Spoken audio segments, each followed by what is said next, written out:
ओम शांति। आज बाबा के 27 तारीख के महावाक्य हैं। बाबा ने आज कहा, मीठे बच्चे, अब तुम नए संबंध में जा रहे हो, इसलिए यहाँ के कर्म बंधनी संबंधों को भूल कर्मातीत बनने का पुरुषार्थ करो। प्रश्न है, बाप किन बच्चों की वाह वाह करते हैं? सबसे अधिक प्यार किन्हों को देते हैं? बाबा किन बच्चों की वाह वाह, स्वयं भगवान किन बच्चों की वाह वाह करते हैं और सबसे अधिक प्यार किन्हों को देते हैं? बाबा ने उत्तर दिया, बाबा गरीब बच्चों की वाह वाह करते हैं। वाह गरीबी वाह, आराम से 2 रोटी खाना है, हबश अर्थात लालच नहीं। गरीब बच्चे बाप को प्यार से याद करते हैं। बाबा अनपढ़े बच्चों को देखकर खुश होते हैं क्योंकि उन्हें पढ़ा हुआ भूलने की मेहनत नहीं करनी पड़ती है। ओम शांति।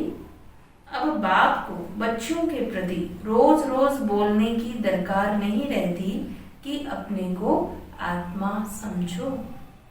आत्म अभिमानी भव अथवा देही अभिमानी भव अक्षर हैं, तो वही ना बाप कहते हैं अपने को आत्मा समझो। आत्मा में ही 84 जन्मों का पाठ भरा हुआ है। एक शरीर लिया, पाठ बजाया, फिर शरीर खलास हो जाता है। आत्मा तो अविनाशी है। तुम बच्चों को यह ज्ञान अभी ही मिलता है और कोई इन बातों को नहीं जानता। अब बाप कहते हैं, कोशिश कर जितना हो सके बाप को याद करो। धंधे धोरी में लग जाने से तो इतनी याद नहीं ठहरती। ग्रस्त व्यवहार में रहकर कमल फूल समान पवित्र बनना है। फिर जितना हो सके मुझे याद करना है। ऐसे नहीं कि हमको निष्ठा में बैठना है। ऐसा नहीं कि अपना कर्म नहीं करना, काम काज छोड़ के बाबा को याद करने के लिए हम बैठ जाएं, हट से बैठ जाएं। तो ये निष्ठा में नहीं बैठना। निष्ठा अक्षर ही रॉन्ग है, वास्तव में है ही याद। कहाँ भी बैठे हो बाप को याद करो। माया के तूफान तो बहुत आएंगे, कोई को क्या याद आएगा, कोई को क्या। तूफान आएंगे जरूर, फिर उस समय उनको मिटाना पड़ता है कि न आए।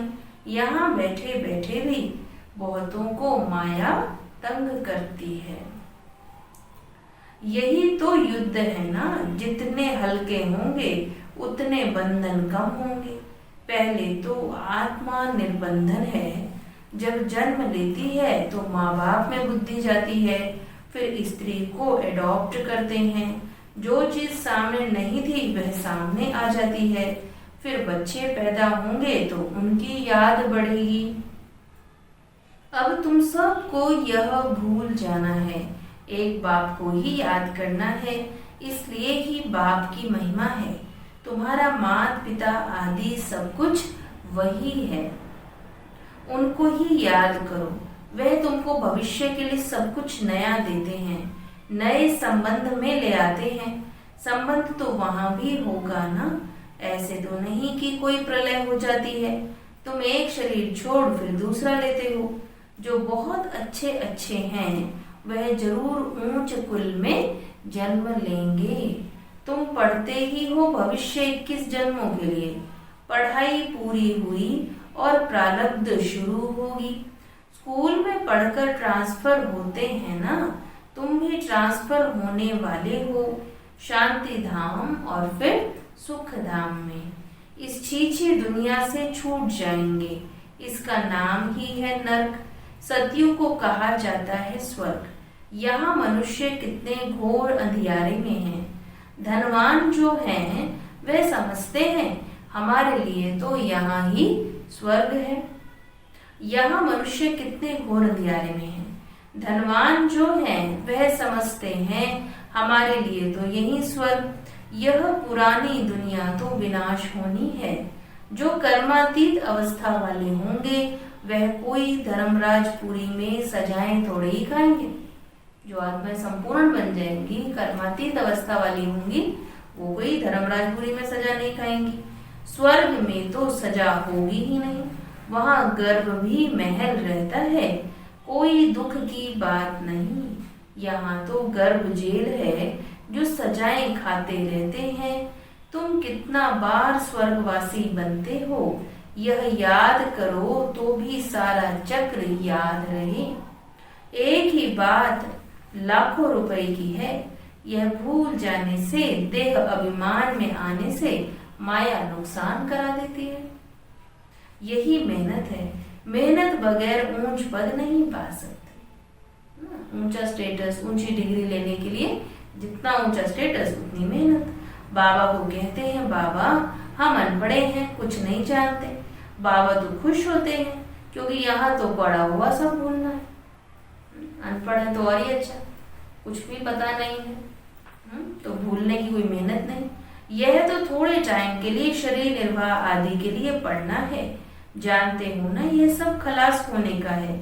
जितना हो सके बाबा को याद करना है और रोटी टुकड़ा खुशी से खाना है।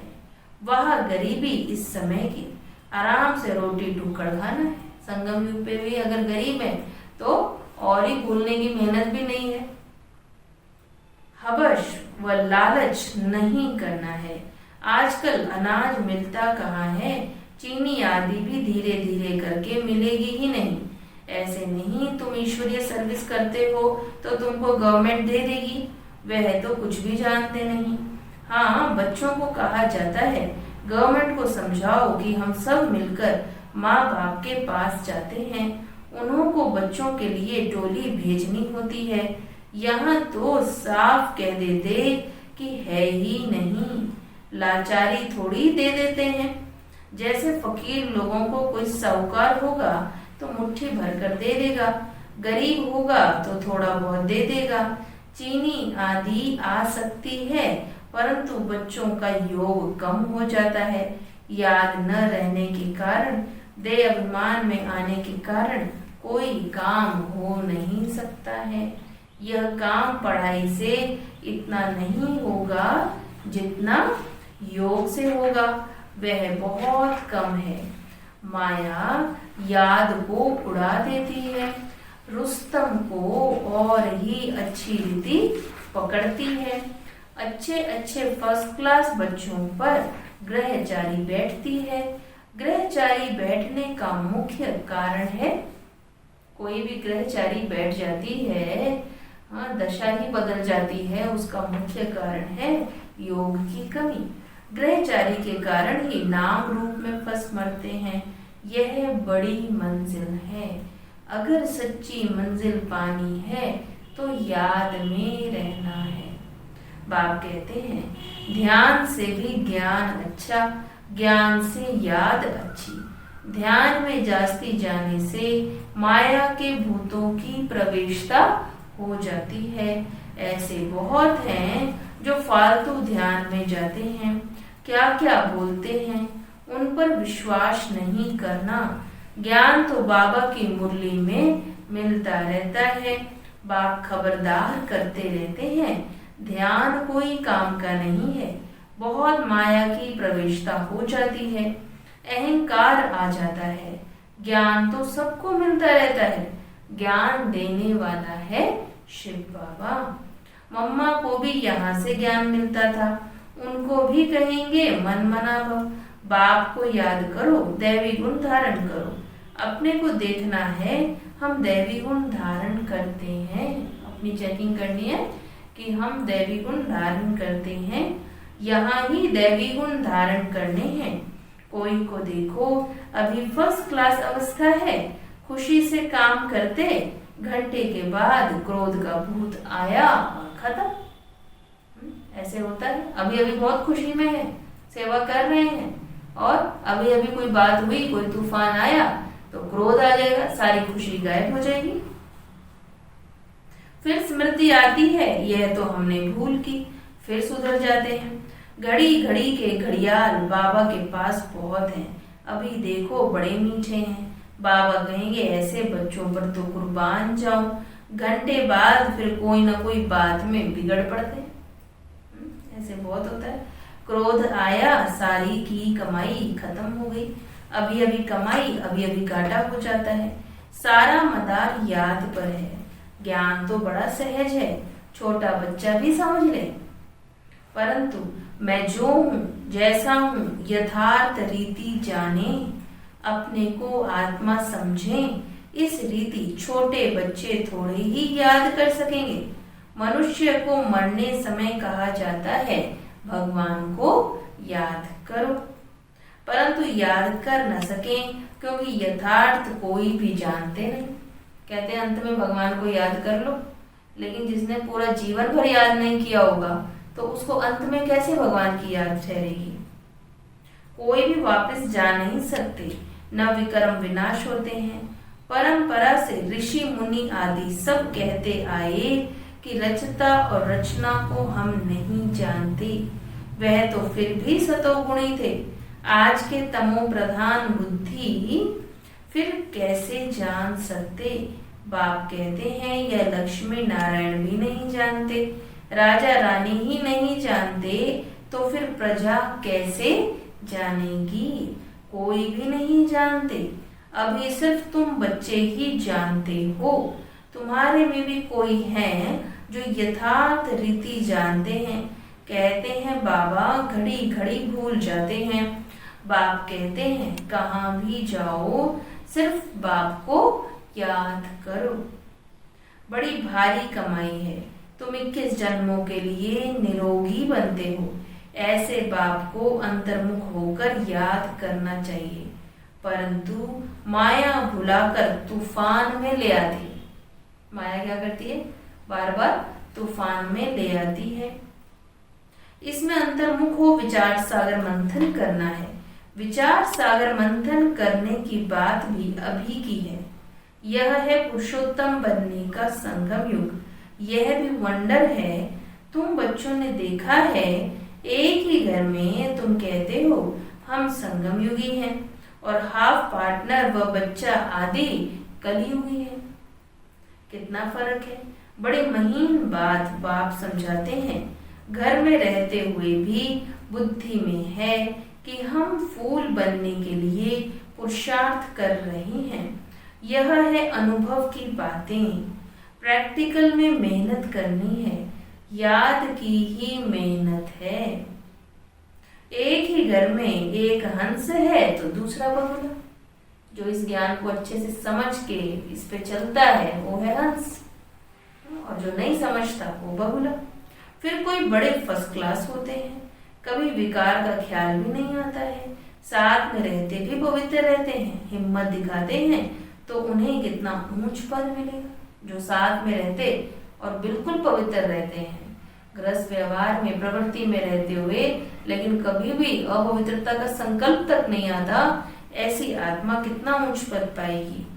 ऐसे भी बच्चे हैं ना, कहीं तो देखो विकार के लिए कितना मारते झगड़ा आदि करते। अवस्था वह होनी चाहिए जो संकल्प में भी कभी अपवित्र बनने का ख्याल न आए। बाप हर प्रकार से राय देते रहते हैं। तुम जानते हो श्री श्री की मत से हम श्री लक्ष्मी श्री नारायण बनते हैं। श्री माना ही श्रेष्ठ। सतयुग में है नंबर 1 श्रेष्ठ, त्रेता में 2 डिग्री कम हो जाती है। यह ज्ञान तुम बच्चों को अभी मिलता है। इस ईश्वरीय सभा का कायदा है, जिन्हें ज्ञान रत्नों का कदर है कभी उबासी आदि नहीं लेते हैं। जिन्हें ये ज्ञान रत्नों की कदर है, रिस्पेक्ट है, रिगार्ड है, इनकी वैल्यू, इनका महत्व पता है, वो बच्चे कभी आलस अलबेलापन उबासी नहीं लेते। उन्हें आगे आगे बैठना चाहिए। कोई बच्चे बाप के सामने बैठे भी झुटका खाते उबासी देते रहते हैं। कई बच्चे बैठेंगे क्लास में सबसे आगे, लेकिन उसकी वैल्यू नहीं समझता, इंटरेस्ट नहीं आ रहा, बुद्धि तो कहीं और जा रही है, तो नींद करते रहते हैं। उनको फिर पिछाड़ी में जाकर बैठना चाहिए। यह ईश्वरीय सभा है बच्चों की, परंतु कई ब्राह्मणियां ऐसे को भी ले आती हैं। यूं तो बाप से धन मिलता है, एक वर्जन लाखों रुपए का है। तुम जानते हो ज्ञान मिलता है संगम पर। तुम कहते हो बाबा हम फिर से आए हैं बेहद का वर्षा लेने। मीठे मीठे बच्चों को बाबा बार बार समझाते हैं, यह छीछी दुनिया है और तुम्हारा है बेहद का वैराग्य। बाप कहते हैं, इस दुनिया में तुम जो कुछ भी देखते हो वह कल होगा नहीं। मंदिरों आदि का नाम निशान ही नहीं रहेगा। वहां स्वर्ग में उन्होंने पुरानी चीज देखने की दरकार नहीं। और यहाँ तो बाबा कहते पुरानी चीज का कितना महत्व है। पुराने से पुराना पत्थर, पुराने से पुरानी जो चीज निकलती है उसका बड़ा महत्व है। वास्तव में कोई चीज का मूल्य नहीं सिवाय एक बाप के। बाप कहते हैं, मैं न आऊं तो तुम राजाई कैसे लो। जिनको मालूम है वही आकर बाप से वर्षा लेते हैं। इसलिए कोर्टों में कोई कहा जाता है, कोई भी बात में संशय नहीं आना चाहिए। भोग आदि की भी रस्म रिवाज है, इनसे ज्ञान और याद का कोई कनेक्शन नहीं। बाबा को भोग लगाते हैं तो हम भोगना से बचते हैं। इसलिए संगम युग का हमारा ये भी कायदा है कि हमें पहले बाबा को भोग स्वीकार कराना चाहिए। और कोई बात से तुम्हारा ताल्लुक नहीं, सिर्फ दो बातें हैं, अल्फ और बे अर्थात बादशाही। अल्फ भगवान को कहा जाता है, अंगुली से भी ऐसे इशारा करते हैं ना, आत्मा इशारा करती है। बाप कहते हैं, भक्ति मार्ग में तुम मुझे याद करते हो, तुम सब मेरे आशिक हो। यह भी जानते हो बाबा कल्प कल्प आकर सब मनुष्य मात्र को दुख से छुड़ाए शांति और सुख देते हैं। तब बाबा ने कहा था कि सिर्फ यह बोर्ड लिख दो कि विश्व में शांति बेहद का बाप कैसे स्थापन कर रहे हैं, सो आकर के समझो। 1 सेकंड में विश्व का मालिक 21 जन्म के लिए बनना है तो आकर समझो। घर में बोर्ड लगा दो, 3 पैर पृथ्वी पर तुम बड़े से बड़ी हॉस्पिटल यूनिवर्सिटी खोल सकते हो। सिर्फ 3 पैर पृथ्वी अर्थात थोड़ी सी जगह में हम बाबा का परिचय देने के लिए ये रूहानी हॉस्पिटल या यूनिवर्सिटी खोल सकते हैं। याद से 21 जन्म के लिए निरोगी और पढ़ाई से स्वर्ग की बादशाही मिल जाती है। प्रजा भी कहेगी कि हम स्वर्ग के मालिक हैं। आज मनुष्यों को लज्जा आती है क्योंकि नरकवासी हैं। खुद कहते हैं हमारा बाप स्वर्गवासी हुआ तो नरकवासी होना, जब मरेंगे तो स्वर्ग में जाएंगे। कितनी सहज बात है। अच्छा काम करने वाले के लिए खास कहते हैं, यह बहुत महादानी था, यह स्वर्ग गया, परंतु जाता कोई भी नहीं।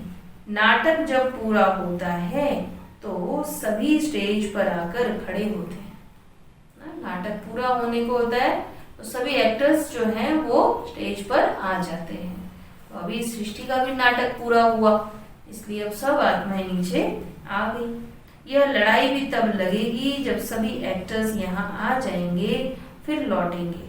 शिव की बारात कहते हैं ना, शिव बाबा के साथ सभी आत्माएं जाएंगी। मूल बात अभी 84 जन्म पूरे हुए, अब इस जुत्ती को छोड़ना है, अर्थात ये शरीर रूपी जुत्ती को छोड़ना है। जैसे सर्प पुरानी खाल छोड़कर नई लेते हैं, तुम नई खाल सतयुग में लेंगे। श्री कृष्ण कितना खूबसूरत है, कितनी उनमें कशिश है, फर्स्ट क्लास शरीर है, ऐसे हम भी लेंगे। कहते हैं ना हम तो नारायण बनेंगे, यह तो सड़ी हुई छीछी खाल है, यह हम छोड़कर जाएंगे नई दुनिया में। यह याद करते खुशी क्यों नहीं होती जब कहते हो हम नर से नारायण बनते हैं। इस सत्य नारायण की कथा को अच्छी रीति समझो, जो कहते हो वह करके दिखाओ। फिर बाबा कहते कहनी और करनी एक चाहिए, हमारी कथनी और करनी समान हो। धंधा आदि भी बल करो। बाप कहते हैं हाथों से काम करो और दिल से बाप की याद में रहो। जितनी जितनी धारणा करेंगे उतना तुम्हारे पास नॉलेज की वैल्यू होती जाएगी। जो नॉलेज है उसको जितना धारण करेंगे उतना ही उस नॉलेज की वैल्यू भी बढ़ती है। नॉलेज की धारणा से तुम कितना धनवान बनते हो, यह है रूहानी नॉलेज।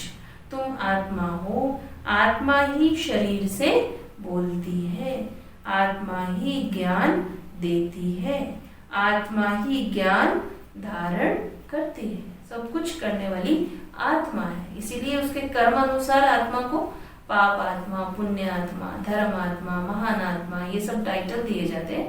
तो सब टाइटल आत्मा पर है। अच्छा, मीठे मीठे सिक्के लदे बच्चों प्रति माता पिता बाप दादा का याद प्यार और गुड मॉर्निंग।